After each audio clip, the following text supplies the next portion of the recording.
riding down the highway, going to a show. Come on, buddy. Stopping all the byways, playing rock and roll, getting robbed, getting stoned, getting beat up, broken boned, getting had, getting took. I tell ya, folks, it's harder than it looks. It's a long way to the top if you want a concrete show. It's a long way to the top if you want a concrete show. Gentlemen, that was amazing. What was it on the phone? Nobody wanted to do it, and now you guys come in with a full band. I love it. I love it. Welcome to the show, guys. Thanks, Manny. Thanks so much for coming in and taking a little bit of time in the Friday afternoon, I guess it is right now. Almost. Are we bailing off right away? You guys have a bunch of stuff still going on the rest of the day, though.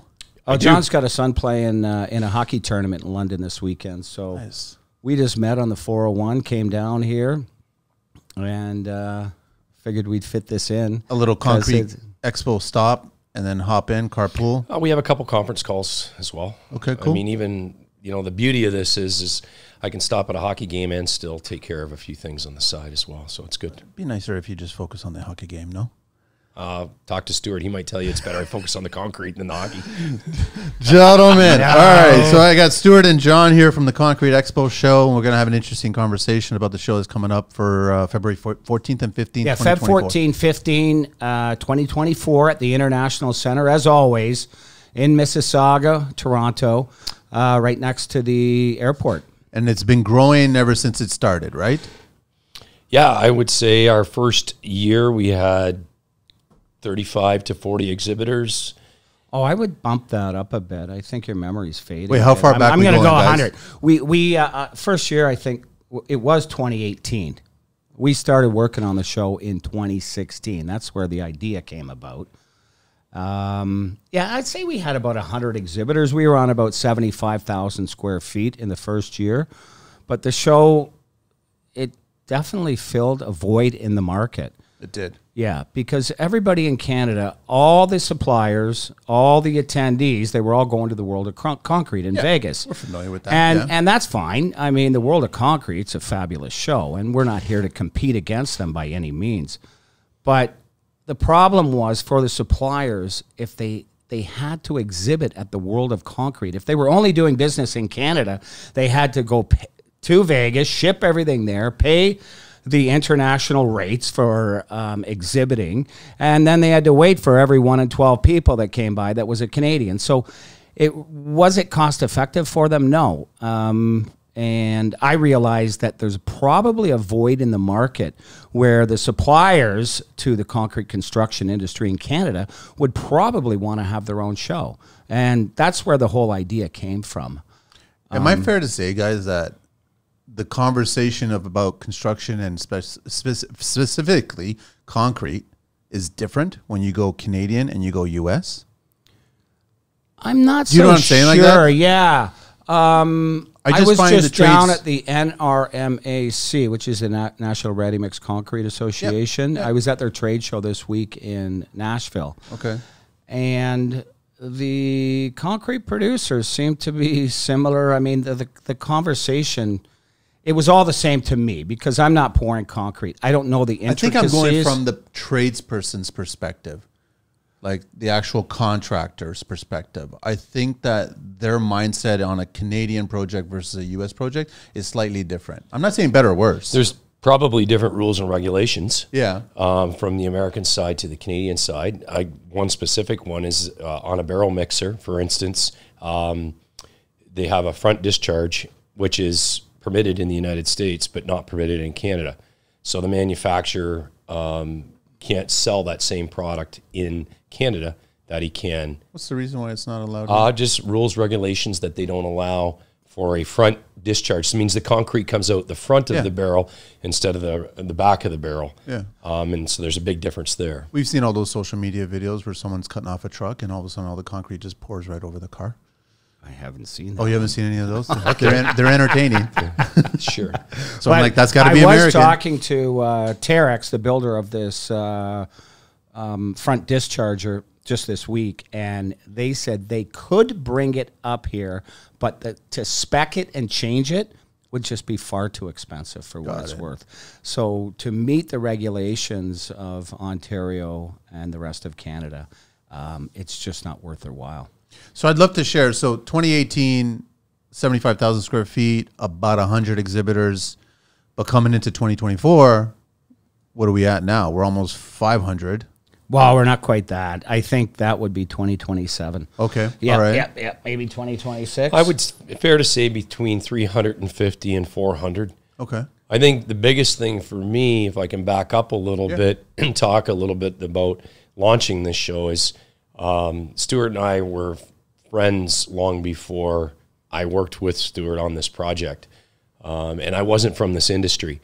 So when you ask me a few questions about what's the difference between this and that, it's been a big learning curve on my part. I come from the automotive industry.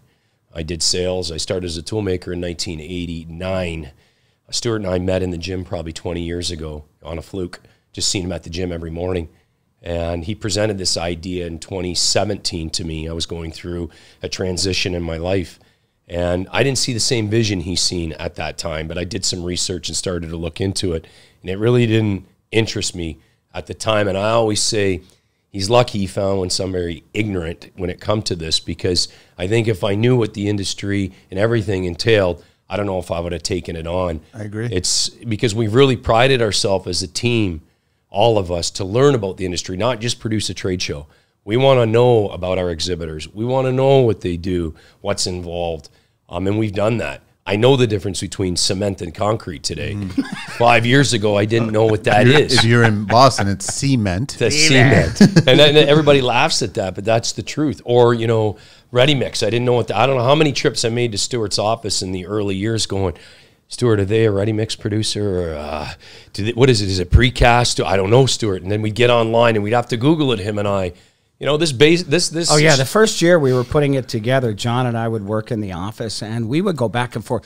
All right, I'm calling this guy. Is he going to be an exhibitor or an attendee? And we'd have to think about it and go, okay, no, he's a potential exhibitor. Yep. And it was kind of learning as we laughed about it. And we laugh about it hard today because it was the blind leading the blind, and neither one of us really knew the industry. We have a fairly good grasp on it today just by working with it for the last 6 or 7 years.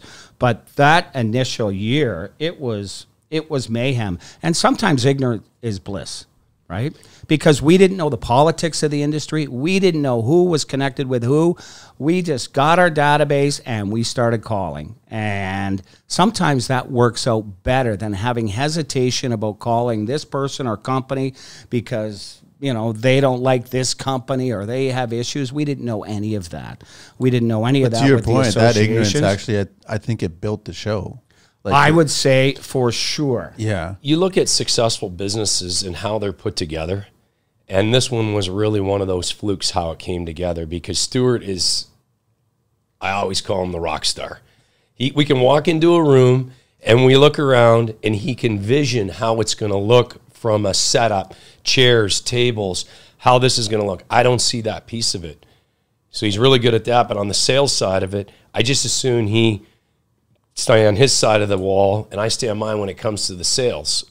And it's one of those things where a successful business, not everybody's the same. Because if everybody's the same, there's no success. You know, in Kobe, who is our marketing relations manager, and Sue, who's show coordinator, they all bring very key elements that are everybody's different and helps. Don't forget about Rod, too. And Rod Mahler. Rod does all of our marketing, and he deals with all the associations, which is a very difficult job in dealing with all 40 associations that we now have on board. There are a lot. The first year, John and I would sit in the office. He would call the exhibitors. I would call the associations. We got nowhere with the associations. We were this small company from Bell River, Ontario. Nobody had heard of us before. And we would get an association to come on board with us. And then a week later, we'd get a call back, and they would say, oh, sorry, we can't support the show this year. So we understand that behind the scenes there was things happening, and Did they give you even more reasoning why they couldn't support it, or it just they didn't want to be associated with something that was brand new? I think it was jumping on board with something that was brand new and it would be a failure. And their name was probably attached to it, and there's no association that really wanted to take that risk. We did have a few in the first year, but we did not have the major players that we have today. So I think most of the association directors or board members came out to the show in the first year, and they were impressed with what was going on. It was impressive. Run, right? For a first run. It was very well attended. So therefore, we knew that we hit the mark on, we filled a void in the market, okay? Because we had large equipment demos. We had live pours going on. Lafarge sponsored. They got behind us large in that first year. I remember them setting up in the back there. Yeah, totally. And they were very well attended, and there was different things happening that people had not seen in certainly concrete construction industry before in Canada, because there is not another show that has, that's committed to concrete and has equipment and has demos. I know there's another show in Toronto that they have a concrete component to it, but they don't have the equipment, and it's more 10 by 10s. That's important because you need to. That's part of the cog. And I think some of those early supporters that eventually came on in 2019 and 2020 have said to us privately, please keep it focused on the concrete. Building a little bit of what Stuart just said, some other shows, they get hungry and they are looking at the dollar signs and, oh, we can grow it here and we can grow it there. And it becomes watered down. Yep. And you lose your focused attendee. It's important. That's probably one of the most satisfying things, listening to an attendee say, when I came to your show, what they seen at our show. They weren't seeing a shoe salesman or this or that. It was very focused to the industry. How was the attendee back then compared to the attendee from last year? The attendee as in numbers, or no, just the individual itself, the tradesperson who's coming by that's taking a look at the show and taking a look at. I guess we are starting to get more operators coming to the show, equipment operators, frontline, or union workers coming to the show. But initially, they did not attend the show. We had very few. It was mainly management, CEOs, presidents. Everybody was kind of interested to see if there was a possibility here of attending a local, call it local in Canada, being Toronto, show where they could, everybody in the show, which is different from World of Concrete. Not everybody can do business in Canada. So at the show in Toronto that we do, everybody can do business in Canada, and that's a key component. And I think, so we continue to get a lot of management, a lot of ownership, VPs, GMs, project managers, etc., but we're getting more of the frontline workers coming out, and they're influencing equipment decisions, etc. So we welcome them, and we get strong support from our unions as well. Am I right to say that the small business owners, the small concrete companies are also attending? They're seeing the potential here because they want to grow, so they want to see what's ahead? For sure. I wanted to build, briefly to what Stuart was just talking about, how we evolve with the show as well. I'm getting cut off here, am I? No, you're just sliding. It happens during the show. That's okay. Sometimes we start to slide, right? No, you grow the show with what you see happening. And to build on that, Stuart's talking about we're getting the operators. So for 2024, we actually are having a recertification program for telehandlers and high mass lift. Because we're starting to see more and more operators on that side of the business when it comes to telehandlers, and we have a number of telehandler manufacturers that are exhibiting at our show. So now at a conference, we're going to offer recertification.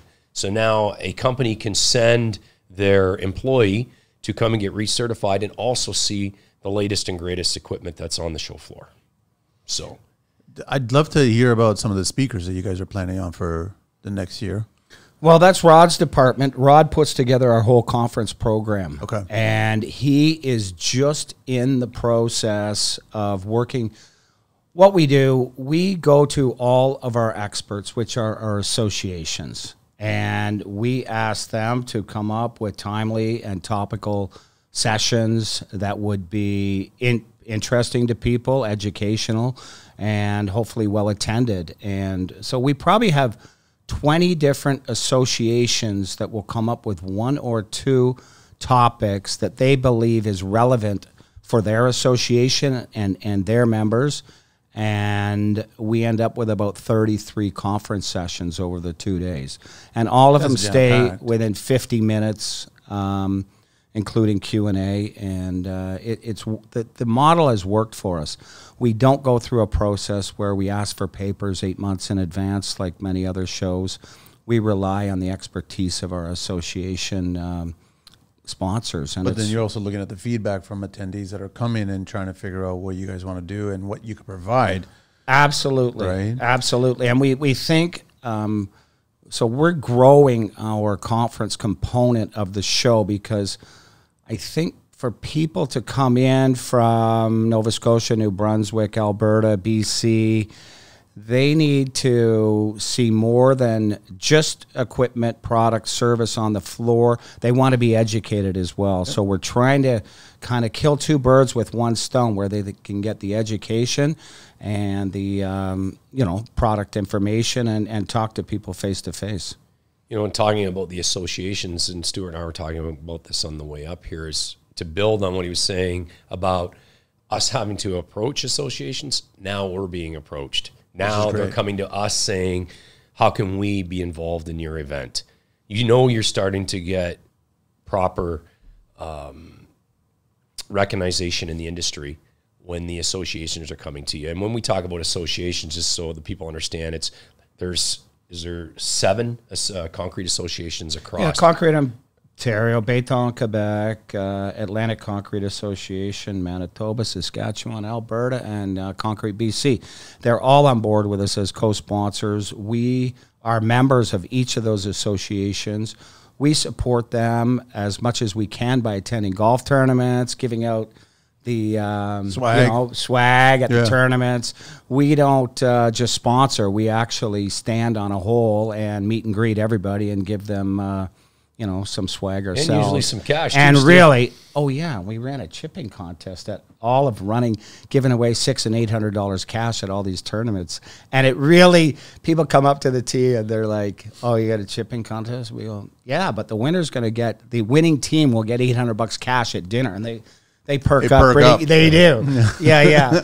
Usually it's, how much does it cost me to go in this? And I'll tell them, nothing. And then they become part of it. But that's all part of this building process. Is we're not just a logo. Yeah. We definitely, and John and I would probably do the lion's share work of all these tournaments. This year he just got back from Moncton for the Atlantic Concrete tournament, but I had to go to Nashville and have a drink. Right? But to build on that too, is when I was in New Brunswick or in Moncton, it was very encouraging. I told Stuart, people were coming up, they were excited to see our signs. I was at your show last year, or I was at your show 2 years ago.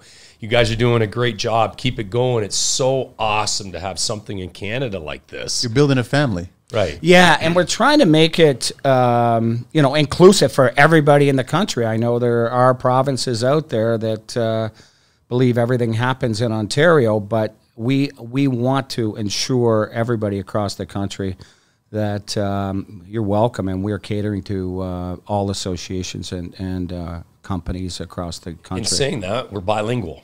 We have translators, so if someone comes from the deeper part of Quebec that may be hesitant because of the language barrier, we have full bilingualism translation for anyone, and we are growing that section of it from an exhibitor standpoint and from an attendee standpoint, both. We have a number of exhibitors from the Quebec province, as well as many, many, many attendees from Quebec. It's amazing. I want to ask a critical question here. Yeah. Is it the first year that the show's fallen on February 14th? Listen, I'm not a Valentine's guy. So here's what's going on there. We didn't Last year we had the show, I believe it was February 16, 17. It was a missed Thursday, Friday. Just missed So Well, we got I don't want to say that, but we got some pushback. No, but before he goes down that road, we got some pushback for having a show on a Friday. because it's Friday before the long weekend. Friday It's before the Family Day. Day weekend. Family, yeah. So we thought, let's go back to our traditional Wednesday, Thursday. The reason we went Thursday, Friday into a long weekend, we thought we might attract more coming into Toronto from the east and the west. Makes Maybe sense. spending the weekend in Toronto, bringing the wife, bringing the family, and making a bit of a holiday out of business as well. But we got some pushback. We did get pushback. But the crazy part about it is we actually, people after the show were shocked at how well our attendance was on that Friday. Yes. They were thoroughly impressed going, wow, you know, we can't believe that you attracted that many attendees on a Friday. Because typically Fridays on a trade show are not a strong day. But our that particular Friday was extremely strong. What do you guys contribute that to? Fantastic show. That's what I'm thinking. I said that they wanted to actually go there, attend the show, experience it, and then have a better mindset going into the weekend, so then they can continue enjoying their weekend. I agree, and I think, let's be real, it was Friday before a long weekend, and you know, maybe they do a few hours work in the morning, go to the trade show, and they're done. They're off and out of there. They're on a high. 2 o'clock, and you know, going into a good long weekend. But going back to Valentine's Day, I did a mini non-statistical survey, I suppose. 80% of the men loved it on Valentine's Day. Okay. Wait, has it been on Valentine's Day before? No. No, this is the first time. But just in talking. So when did you just did that survey recently? Yeah, I just did a verbal Was that at a survey bar? with a few people. Did any women attend? I'm just trying to figure out like the focus group here. How did that go? Well, 100% of the single women said it was great. We don't mind. Yeah. No, it's just interesting, but I think you're still going to get a good turnout out of it because you go to the show during the day, and now they're back on that high.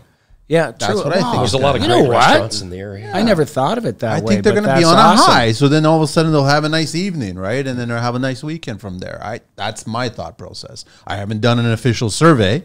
No.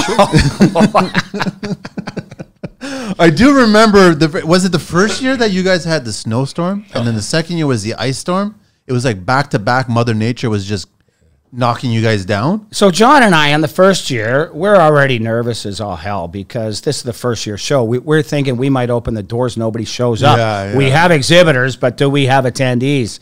Anyway, it took us an hour to get to the International Center, which should have been a 10-minute ride. We arrived at 8:59. The show was opening at 9. Talk about sweating in a snowstorm like we were, and you know, the chaos that was going on. Anyway, we got the doors open at 9 o'clock, and thank goodness for the team that we have on site, Connexus Registration. They're awesome. And our own staff, they beat us there. It was great. We opened the doors, and wow, there was people. People were waiting to get in. And the feedback, now we're waiting for the feedback. Is this too small? Is it enough? And the feedback was phenomenal. It was really, we were shocked. Absolutely shocked, and kind of, you know, over the moon that this was being very well received, not only by the exhibitors, but by the attendees, because if the attendees aren't impressed, they're not coming back. Nope.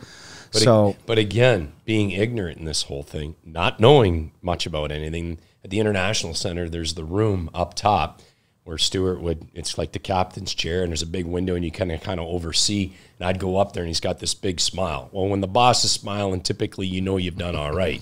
So I knew at that point, but to me, I didn't know good trade show, not a good trade show. I don't know anything about this. And my nature is I try to get around to every exhibitor and meet them all personally, because you talk to them mostly through email, on the phone, but I really prided myself in getting to know them on a personal level the best I could. I still continue to try to do that as it grows. It's getting more difficult. Bringing my son a little bit into the fold. He's 15. He comes to the event. I have pictures on specific equipment where, you know, 6 years ago he was, 9 years old on a small piece of equipment. Now he's taking that same picture on that same piece of equipment. And that's awesome, because that means the exhibitors are coming back every year. It's steady. We're seeing the same. Our return of existing exhibitors from year to year is very strong. But yeah, we actually stayed in a B&B. We did. We didn't Airbnb. An Airbnb our first year. I could hear the ice pellets banging off the window all night. And yeah, that was a very treacherous drive in the morning. And as Stuart said, we didn't know what we were going to arrive to, but here we are, you know, this many years later. And yes, we battled a snowstorm, which was, but it's a Canadian Concrete Expo. Yeah. What would it And be? we were in January. It's We were almost running like the you show guys in were asking January for it, too. right? Well, No, I mean, like, and- you planned it. You wanted the snow to be there because it's yeah, we Canadian, wanted right? the snow, Manny. That's what we did. I'm just trying to take the negative into a positive. That's all I'm trying to I do. know you are. Why wouldn't you have snow at the Canadian Concrete Expo show? Right, right. Especially for our American exhibitors. They're like, oh, we're never coming What do you back. expect? Yeah. Oh, no, people actually drive here in the snow, and they did. Well, you know, Especially the ones from California. They could, people driving this stuff? Yes, they Oh, do. yeah. Without chains. Yeah, without James. Yeah. No, but that is a key component of it for sure. It's part of it. And we found out that we had a May show coming out of COVID. We had a May show, and the exhibitors setting up and attend, you know, all that sort of stuff was good, but our attendance was not quite as strong. Of course. We have to have a January, February event. There's no question. The contractors are not near as busy. Job sites are. It's the ideal time. Yeah. It is. I mean, I know there's a lot of GCs and concrete contractors that are almost going 12 months a year, but it's definitely the slowest time for sure. It is. And it allows them enough advance to, if they're purchasing new equipment or looking to change suppliers. It's education. It's good. Yeah, they want to rework or retool their business. Right. It's a perfect time to do it, right? Yeah. Yeah. For the first 3 years, we were only 2 weeks after the World of Concrete, and one of those years we were 2 weeks prior. Before. So World of Concrete sets their dates, and then we kind of piece in where we can, because we certainly don't want to land on top of them. That would not be good, because we have so much crossover on our exhibitors. Listen, both shows are good, but what I like about your show, it's more intimate.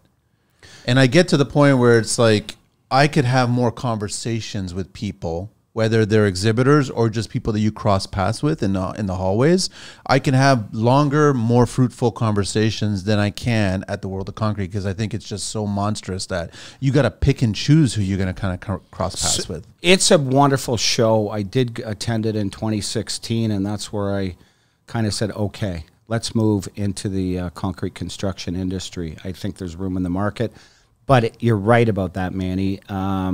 You see a lot more familiar faces at CCE than you would at the World of Concrete. Some of the medium players out there, they may go to the World of Concrete and they're very small fish in a big bowl. They come to our show and, you know, they get treated the way they want to be treated. But they're focused, right, Stuart? I mean, when you go to Vegas, there's a lot of distractions. Yeah. And how much time are they spending? Is there?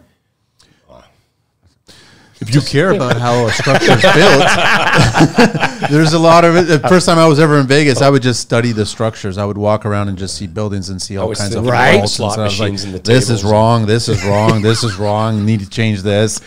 Second time you go, okay, all right, enough with the cards. I don't want to deal with the cards anymore. Then you get into the vices at that point. But that's a whole other right. Vegas story. So that takes 3 trips, Manny? So I think My 30th trip. So I think the focus stays, right? I mean, not that you can't have fun in Toronto. The one advantage to having the show in May was, I don't know if Toronto was playing at that time or not. Typically, they're not playing hockey in May, but they never do. Wow. It's been a few decades. No, but anyways, we've had. I think they did last year. Did they? They might have had one game in May. Does anybody know about you guys in the hockey thing? Or no, you guys don't want to share that? No. Oh, we've had a rivalry since the day we met. Johnny's a big Habs fan, and I was born in Toronto and have been a Leafs and Jays fan my whole life. And that Jays game the other night, oh boy, that was something. I mean, I think they're taking on the mantra of the Leafs. They make the playoffs but can't seem to get through the first round. So everyone's chiming in right now as they're listening. They're just chiming in on they're talking to their radios right now. Is what's going on. They want to be a part of the conversation. But I was asking about the attendees and just the intimacy regarding the two shows is because I find that I've been going to shows for 12, 13 years now, and I've been in construction 15 years, right? And I never took the mindset of what I see a lot of the young trades come into shows to, where they're very nervous about approaching anybody and speaking to anybody. And I always had the mindset of, I've got a question, I want to ask something, I want to learn something. But I see this younger generation of trades being reserved with asking. And how do you guys encourage attendees to kind of just get out there, just ask, put your hand up? I'll take a piece of this one, Yeah. this one section of this. Yeah, absolutely. Because it's great that you asked this question. I think when we started this show in 2018, exhibitors were not really thrilled to have students. There was probably, they wanted a student time frame, and they wanted to know when the students were going to be coming through so that they could maybe, their booth didn't have the top people in it.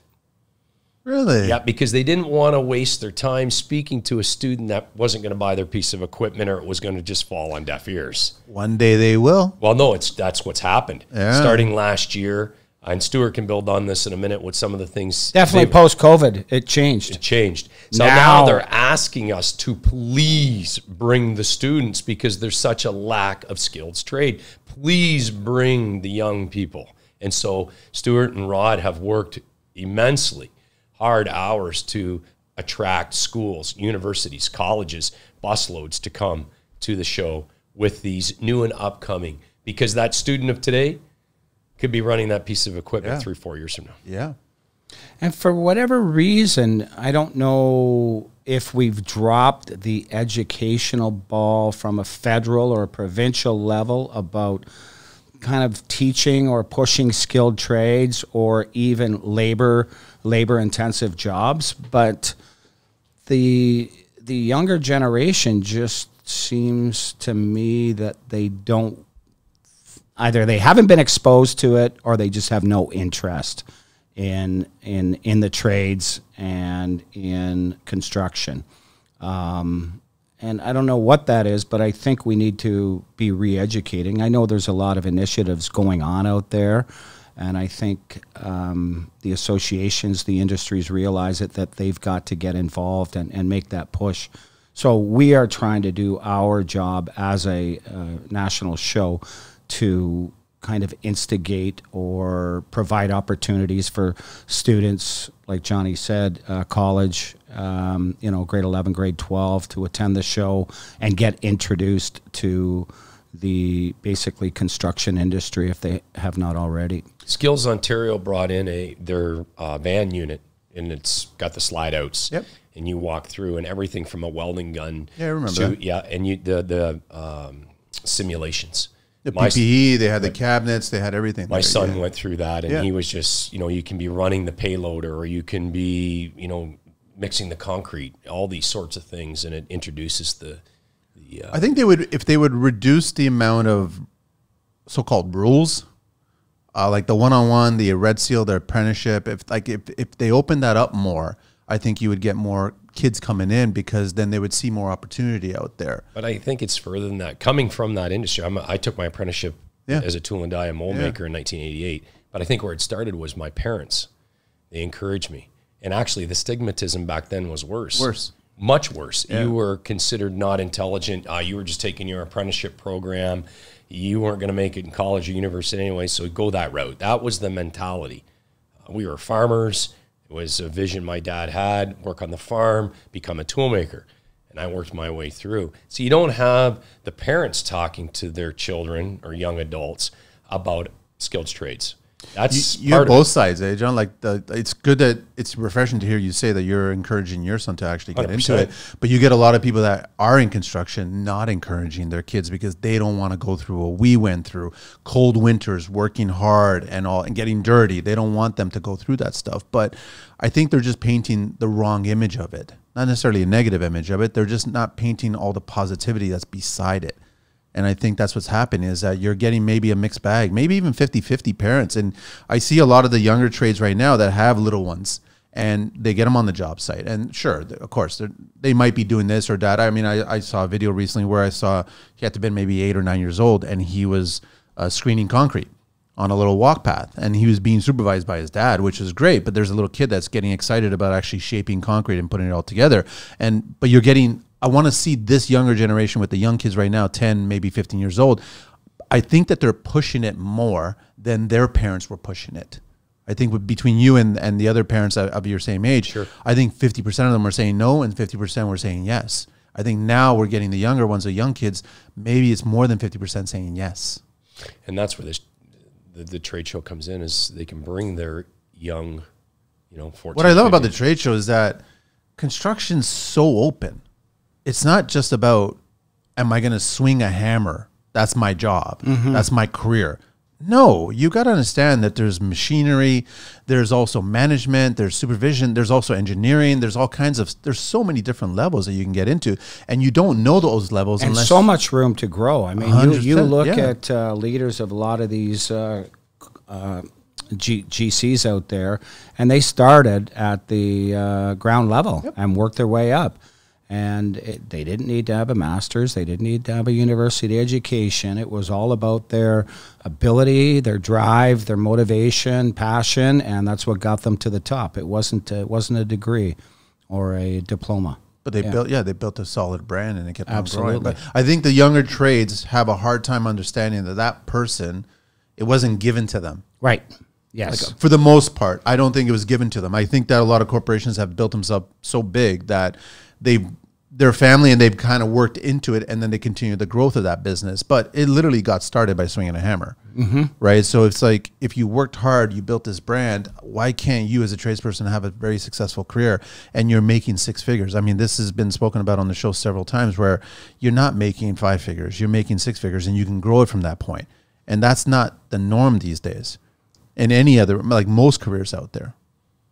Most Fortune 500 companies, a lot of, I know that my generation, we kind of pushed our kids for university, etc., and I think it might have been a little bit backfiring on us, because we set our kids up. Not everybody graduating university gets jobs. It's changing now, but for 10, 15 years, a lot of people would be educated as a nurse, as a teacher.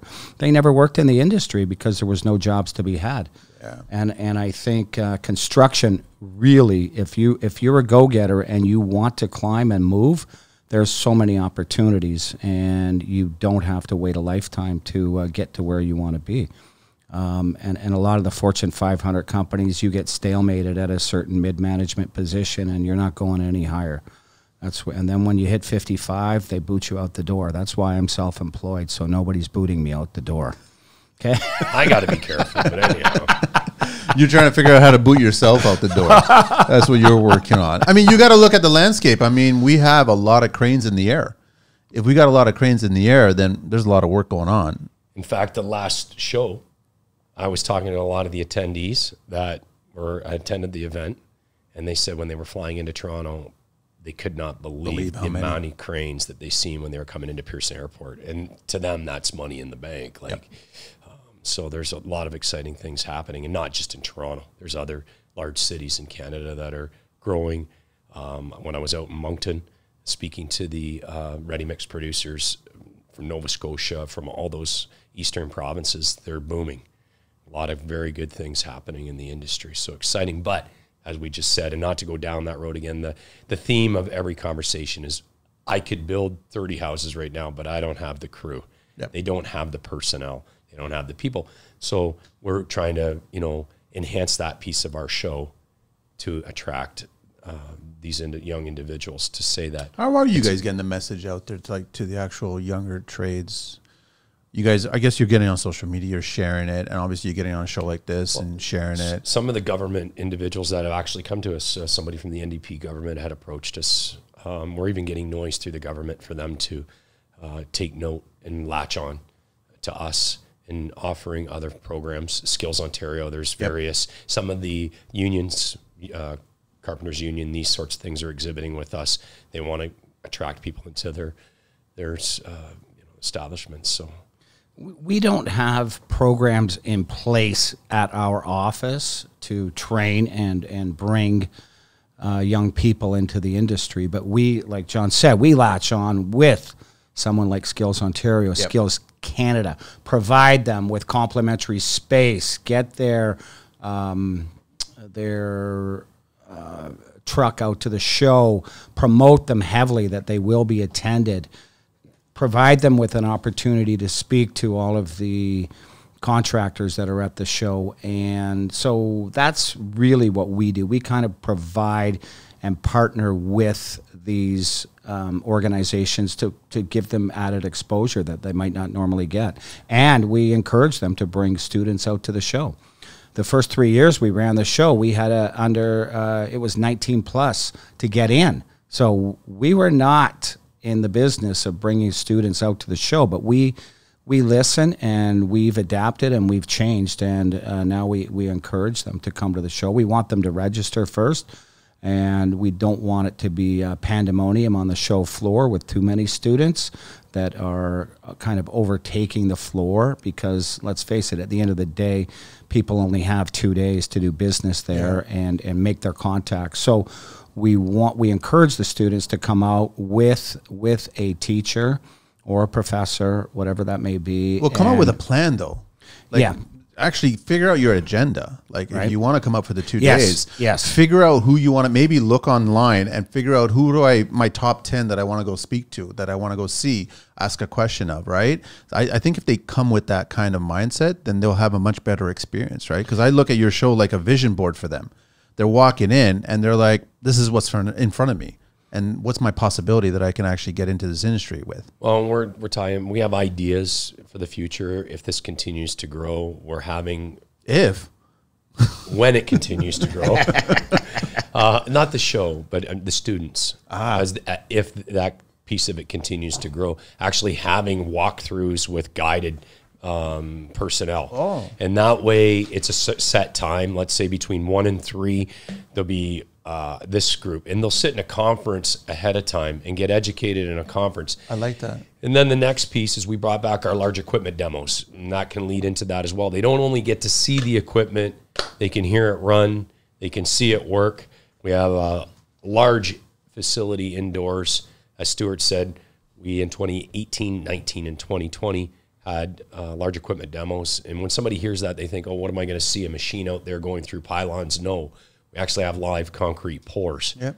Lafarge did a big one between an aggregate and an Agilia pour. I remember in our first year, and the difference. And there's still videos online to see that. There was a demand. People started asking us at the last show, when are you going to bring that back? So as a team, we sat down, we talked about it, and we felt.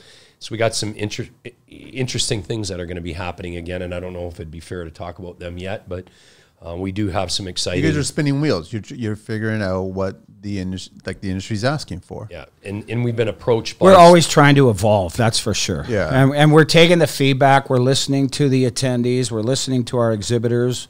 What do we need to do to be more successful, to make your experience here a success, not only from exhibiting but from attending? And so we're always trying to change and not have the same product every year, because let's face it, it could get a little stale, but we're growing at about 25% a year. I mean, after that first year, we grew 100% into the second year. It doubled. Wow. And the growth continues on at about 20%. So 25% average from day one, which is pretty phenomenal for this industry, for a trade show industry. I don't like bringing up the C word all that much, but you guys did go through a couple of bad years with COVID. And how is that experience, especially you guys starting up and getting started well and then being well received? And then all of a sudden, just as you got your stride going, you know, the world happens, and then now you can't have a show. You can't be interactive. You can't do all these things. That must have been tough for you guys, but then coming out of it, that must have been an experience. Yeah, it was super tough. And it wasn't just tough on us. There's many industries and people that found it wicked out there. And, you know, thankfully we're moving on, and hopefully we never go back there again. But a lot of our industry went to virtual trade shows, and I decided that, no, let's not do virtual trade shows. What if they work? Then everybody can do a trade show, right? There's no barriers to entry. Right now, there's massive barriers to entry on starting a new trade show. So I thought, no, let's not feed into this new system. Let's just see how it goes. So we started a magazine instead that kind of kept our exhibitors and our attendees connected. We called it Stay Connected. Very ingenious, right? Your idea? All Stuart's. I have to take credit. Is it still Sadly. going? It's still going?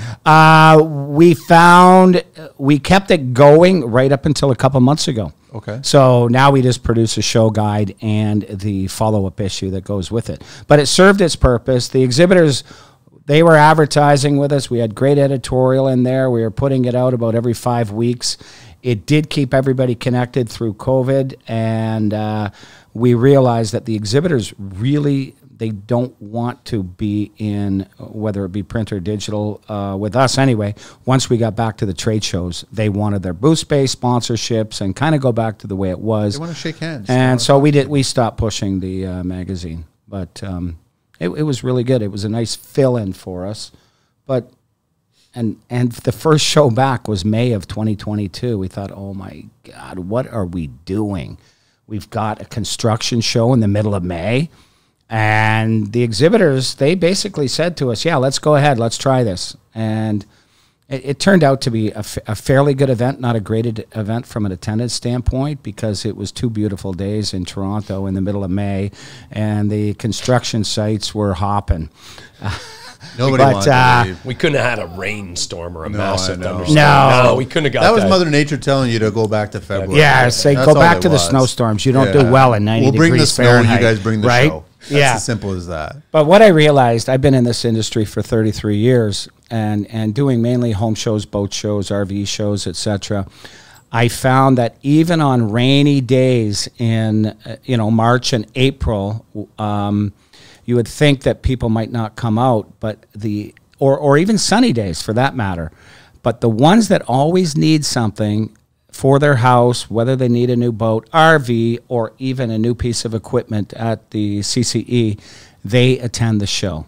So the ones that you miss are the ones that are interested but maybe are not there to really purchase something. So what you end up is getting lower attendance but higher quality of attendees. Yeah. Yeah. That makes sense. That's been a theme of our show from the beginning, though. The theme of our show has been the quality of the attendee. You know, we're never going to sit here and say we have 30 or 40,000 to this day go through the event.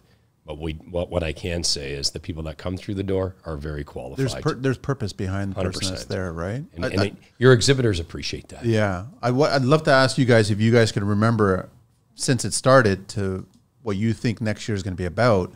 What was the core messaging for every year? What did you guys learn at each year point? I mean, I guess the first year coming out of the gate, you guys realized, okay, there's a market for this. People are actually interested in this stuff.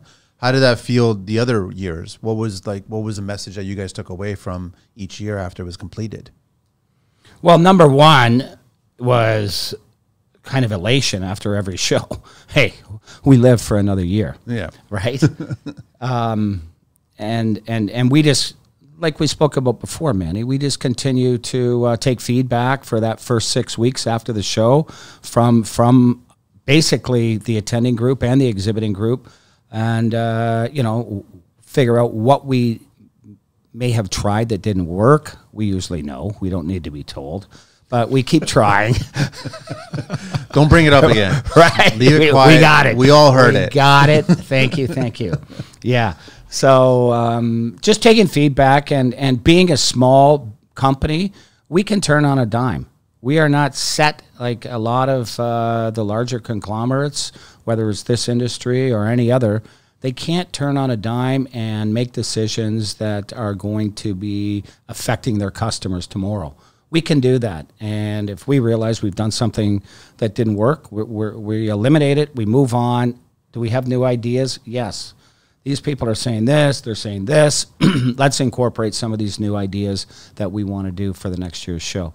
So we don't have an overall plan 2, 3, 5 years down the road. I personally think those are nice, but I don't know how you do like a 10-year forecast. I really don't. You can't. Right? Because you have to go with the industry as it's evolving. Right. Absolutely. And we've been very fortunate that we've seen positive results at every show, and we continue to grow, and we continue to evolve and just keep massaging the product. But I think for me, to build on what you're saying, is he mentioned Stuart's been in this for 33 years. I haven't. So again, I go back to, you know, what does a good trade show look like?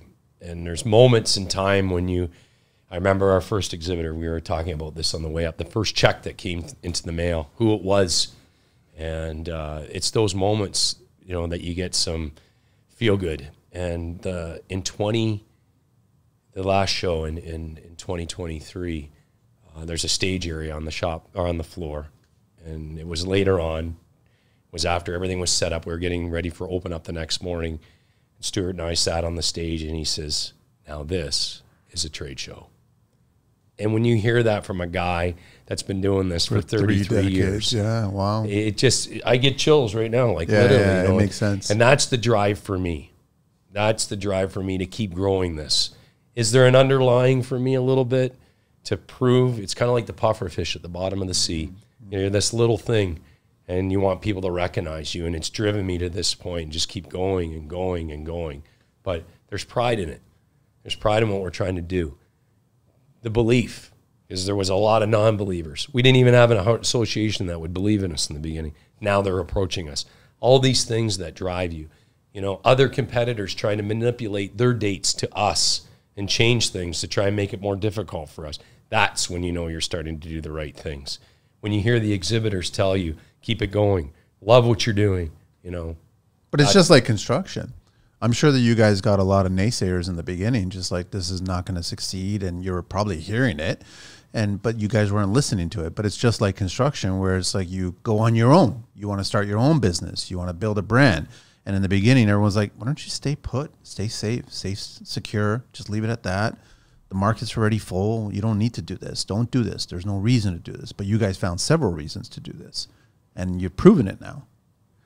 You have to, if you're going to move out on your own, you've got to just stop one day and say, I'm going to do that tomorrow. I'm going to do that next year.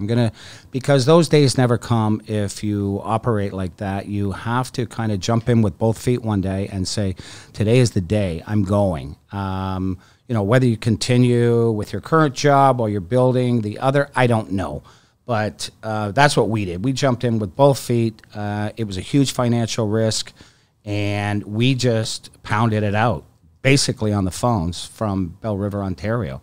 And there was a lot of stress, and there is a lot of stress in building a new product, new business, anything. But the rewards are, you know, they're astronomical if you can pull it off. Like I said, I've been in the industry 33 years. I've had some duds, and there is nothing worse than sitting through a show for 2 or 3 days where nobody is coming in. There's no worse feeling on the planet. I can't think of one, because every exhibitor is coming to you saying, where the hell are all the people? Where's the people? You say, well, I'm like, oh man, I did my best. I spent every penny I had on advertising. I don't know where the people are. Maybe I made a mistake on you know, this market, etc. Well, the good thing about your show is that I remember it is when you get to the end of the day and you realize it's the end of the day. So you've spent all that time educating yourself, experiencing, having conversations, and before you realize it, doors are being closed, things are wrapping up, people are covering booths apart, you know, and all kinds of stuff like that. You realize, I just spent the entire day here. Right. And you always see that. And I like that. And then you're literally carrying the conversation as you're walking out, as security is closing things up. Yeah. That's when you know you've got a good show, that you have a good opportunity to be there, right? True enough. True enough. So I've seen that a lot of times with you guys, right? So I actually totally forgot to tell everybody. I don't even know that people know that we're going to be there recording shows. Yes. Right. So I know that Rod hasn't given me a booth yet. We're trying to figure out where we're going to be, because I wanted to talk about a little bit about the floor plan, how you guys lay it all out, right? And who goes where and who gets this spot and that stuff. How do you guys design that whole floor plan? Well, I know a lot of other shows segregate softwares and equipment. We find that sometimes someone that's coming specifically for software, we'll say, goes to only the software pavilion or area, and then they don't make it to other areas of the show. So we really don't say this is going to be this area, this is going to be that area. We're not there yet. Maybe down the road as we continue to grow, that may present itself. But we just feel that for now, the size of our event, that it's a good feel. We do a first right of refusal on booth space. So someone that's been with us since the beginning continues to secure their place as long as they want. Relationships. That's right. Yeah. And you know, if they choose to step away, then they lose that spot. So that's kind of how we lay it out. We give them about 6 or 7 weeks after the show to make a decision to rebook in the same space. And aren't you guys exhausted after the show's done? Like I am, but this is where John kicks in. Okay, I'm fishing. So it doesn't end. As soon as the show ends, it doesn't end. It keeps on going. No, right? No. We have 6 people full time that work on Concrete Show only. Fishing? You're not fishing in camp? No. Ice it? No. When the show's done? I keep my boat on the lift all year round, and if I can go out and there's no ice, I will go out whenever I can. That is smart, man. Yeah. Okay, yeah. all right. So sorry, little segue there. Back to the floor plan. No, but I'm going to actually add something on that, because when Stuart said about 6 people, and I got to get this in there, but Stuart came to me after the 2020 show. That was a big year for us, 2020. Okay. Actually, maybe it was just 2019. 2019. Came to me and said, I think we need to hire someone in the office. Oh, yeah? Yeah, because I've got a wonderful lady who's worked as my office manager for 33 years. And she was not prepared to kind of take on this evolving beast of CCE. After a couple of years, she goes, you know what? My heart is just not in building something again. I like doing all the home shows, boat shows, etc.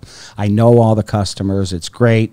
So I said, John, we got to hire a new show coordinator. And I said, I've been thinking about it a lot. And I said, you know who would replace Barb really well is your wife, Sue. I said, I think she would be great. Sue was working in the dental industry. But I was trying to just envision this wonderful telephone voice that gave great, like, excellent customer service and cared about everybody that called.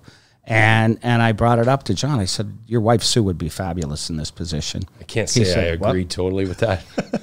I said, I think we got to go home and talk about that a little bit. Anyway, Sue came on board. Yeah. And it worked out. It worked out. Yeah, she's fabulous. So just and we keep John in a remote office. So he does not come into the office every day. So we don't have to listen to marital issues. And it's wonderful. It's worked out. The synergies are really good. It's worked out for CCE, but we're not exactly sure it's worked out for... It's been actually... it's been great. It is. It's been fabulous. Because when I, frustrated with things, she understands, or from her end. It actually has worked. It's worked itself out. Yeah. But we've learned to work with that too. But every piece of every employee brings that element. That's all. Everybody is wonderful in fitting in. The 6 of us. You couldn't have tried to select from a bank of people to try and put this together. And then when we went through the COVID, yes, it was difficult, but we were able to navigate that as a family. We always do. We're like a family. It's a journey I would have never imagined 20 plus years ago working for Stuart Galloway, at the gym, seeing him every day. And that's a unique story too, how that went about. I was working out every morning, 6 a.m., and I'd see this guy. And I'm pretty wired in the morning, and I'm in there changing. All day. and he said... Tone it down. He come around the corner in the separate locker area, and he says, man, I don't know what you sell for a living or what you're involved in, but if I was looking to hire somebody, I'd hire you an instant. And then 15 years after the fact, it came around. And here we are today. Was it an easy move for you to just leave the odd one? I was going through a big transition in my own life at the time, and I wasn't sure. I actually went back on the tool shop floor, and I was just running a machine, going through some things, and Stuart approached me, and I was doing both. Was it Trail? What was the road you lived on in Bell River? Oh, Traditional Trail. Traditional Trail. And I would go there from about 9 in the morning to 2:30 in the afternoon. I'd leave there, and I'd go work at the tool shop. And I'd work from 3 in the afternoon till 2, 3 in the morning. And then I would come again, and I did that for the first 3 months, at 3 or 4 months. And then Stuart says, why don't you give that tool shop up? And I heed and hawed. And anyways, we come to an agreement. And after the first year, I knew it was the right fit for me. Not only that, Stuart's great to work for. The versatility, like we had talked, we opened the show with my son's in a hockey tournament, and it's a big year for him and this, and he doesn't question that, you know. The floor plan is all he looks at, and if there's big gaping holes come February 13th, I've got a big problem, and it's not Valentine's Day. That has never happened yet. John is the... it won't happen. John does the job of 4 people and probably gets paid for like 8 people, so everything's good. So everyone that's not watching the show and they're just listening, it's pretty impressive that you two young gentlemen in your early 30s here have pulled off so much and contributing so much to the construction industry. You know, you guys have been in the game for a while, right? Like you guys kind of understand how this all works. But it was in the trenches, though, man. It was in the trenches. We did the old school mentality. Stuart actually bought a RV and wrapped it as the Canadian Concrete wrap, and it was an image of the show floor from 2018. And we wrapped this, and we would go out to functions with this, but we would go visit the potential. They weren't exhibitors yet. They were potential exhibitors. We'd set appointments. Stuart and I'd pack up our little bag, and we'd knock on the door, and we'd go sit with key potential exhibitors, and that's where it started, and we still do that today. And I guess that's where starting this, my sales, because I ventured from 88, 89 as a tool maker. I got into the sales side of it. I built my career in the automotive industry door to door, and Stuart didn't have to instill that in me. It's still today door to door, still going to exhibitors, whether it's New Brunswick, BC, and seeing them on an if, on a maybe. Yeah. It's not, we got the deal, Stuart, I'm just going to schmooze them. No, it's a maybe. Stuart's done it. He went out and visited. You know, our first year we had a tremendously large batch plant that was set up. It was crazy to see this thing. We just stood back in awe. The following, and they're not back with us. They sold the company, but he's been out to see them, you know, even though they're not part of our show anymore. You bring it back, family. It's exactly what it is. I mean, what's the old saying that if it's still a maybe, it's never a no? Right, so it's just you got to keep on going until you. It would have been a shame if you guys John's gave it theory is if it's a no, it's still not a no. Yeah, you don't find that very often. How do you turn a no into a yes at that point when it's a no at that point? Because I'll study that company and find it how to be a yes. I can find something in their product line that does fit into our show, and I'll present that to them and say this over here might not be exactly what you're looking for, but here, and here is. Or we start to develop our show. If I start to see a lot of no's in a certain area, what can we create at the show to make those no's yeses? That's the other key component, like the telehandler recertification, like the high lift mass things, that's going to attract maybe who we weren't attracting before. And we create those no's to be yeses in the future. It's a good show. I'm just looking over the notes here. I think we've covered quite a bunch of it. I mean, are we missing anything? No. What do you mean no? What do you do? No. I think we've got it all. I think it was a great show. No, I think I totally am looking at everything. I know that we were given some notes here, and it's not like cheat notes or anything like that, but I think we covered quite a bit. I think the bottom line is that if you're listening, it's a show. If you haven't been, go. And if you have been, you're going to go to discover something new. I totally think that you will, because I mean, I was there last year. I wasn't there the year before because that was all the funniness that was going on still. And I stayed away. I even stayed away from the shows in Vegas and Orlando, whatever. Like it just didn't make any sense for me at that point. And it was just conversations that were happening, I guess, over the online. Everybody was dealing with online inquiries instead of being, but it was good to have people come back now. And I think that last year, it was a great sign because we weren't sure what was going to happen post-COVID. And I think what it proved to us is people still want face-to-face interaction. Yeah. They want to look, touch, feel, and then talk to a person about that product, service, or piece of equipment. And they want to be comfortable with the relationship they're building before they buy as well. It's not always the equipment, it's the people that connect. And so I think the industry is looking good for the future, not just our show, but the entire industry, because people as are creatures that need interaction, and without it, we already saw what happened. But people don't want to go down that road, and things are looking bright for the future. I do want to say one last thing before I am going to get you guys to do the 12 questions of construction, because we do this at the end of the show. I know you guys don't pay attention to any of that stuff. But Oh, boy. don't worry, they're not right or wrong questions. But I do want to say that I have a huge amount of respect for any exhibitor, because the amount of sweat equity and work that is involved to set up that booth, that in all fairness, as an attendee, and I'm asking questions, I'm respectful of their time, because they're seeing hundreds, if not thousands of people, and they're going through, and that booth, doesn't matter if it's a small booth or a big booth, there's a lot of work involved.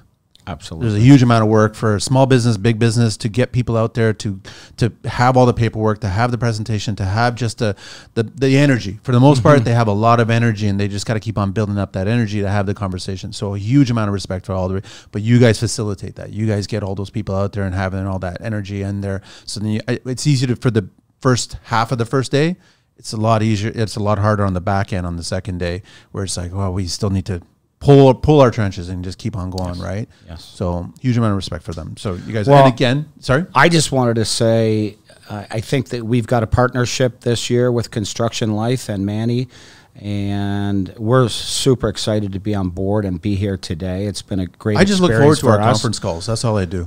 Yeah. Likewise. Can you get him on the phone? Likewise. Do I get them on the phone? Yeah. No, did I get you on the phone? Yes, Once. I called you yesterday. Once, yes. I got him on the phone once. You better mark that down. We talked about golf. We talked about everything but construction. And I did pick out a location for you Okay, at awesome. the show. Perfect. And we can go over it after we. Yeah, we'll figure it end the out, show. and we'll just let everybody know as we get closer. Absolutely. Obviously, this show's dropping October 21st, so that's when everybody will get this show and they can get the sense of it, and then we can figure out getting the tickets, and people can sign up and register and get all that jazz going on from there, right? Yeah, we don't open our registration till November 15th, and that's when we'll have all our conferences in place. So this show's just for pure entertainment. That's This all it is It's not entertainment information. only, and John and I had nothing better to do on a Friday before Thanksgiving weekend than drive to Hamilton, and we got a Thanks, Stu. good chance to Appreciate catch it. up. Again. My kid could be scoring goals left, right, and center right now. Chances are not. February Oh, he's probably 14th got a and hattie. February 15th of 2024. Check it out. So you guys ready for this? 12 questions? Oh yeah, Fire away. What everyday sound brings you joy? Fish jumping. The hit of a hockey puck against the boards. What's your favorite beverage? Iced tea. Wow. BCAs and water. Least favorite tool? Hammer. Knife. What turns you on creatively?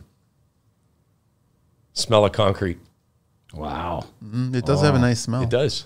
It does have a Creatively. nice smell. Evenings in the office. Quiet? It's never Quiet. there. I haven't been creative for a long time. What word or concept do you guys find overused? I say it all the time. Fabulous. Fabulous. Don't worry about it. What's your favorite curse word? Jeez. Are you fucking kidding me? What's your favorite vehicle? Anything in the world, any mode of transportation? A YZ 250. I have the same bike, but I'm going to pick Yamaha Wave Runner 1800 GP. What do you guys miss from your childhood? Lack of pressure. No responsibility. What term or phrase resonates with who you are? Driven. Strength. If you could master a skill outside of your own expertise, what would it be? Brazilian Jiu-Jitsu. I could see that. Boxing. Boxing.